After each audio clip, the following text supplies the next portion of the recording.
এখানে আছে 2 প্লাস 1 সমান সমান কত হবে?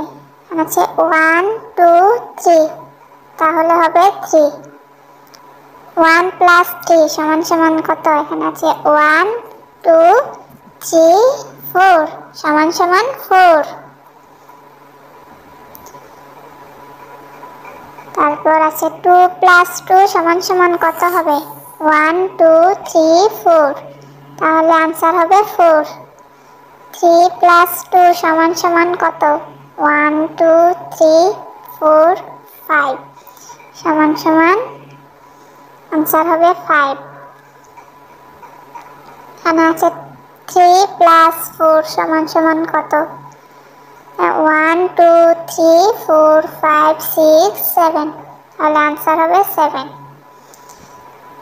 5 প্লাস 1 সমান সমান কত? 1 2 3 4 5 6, তাহলে आंसर হবে 6। 6 প্লাস 3 সমান কত? 1 2 3 4 5 6 7 8 9, তাহলে आंसर হবে 9।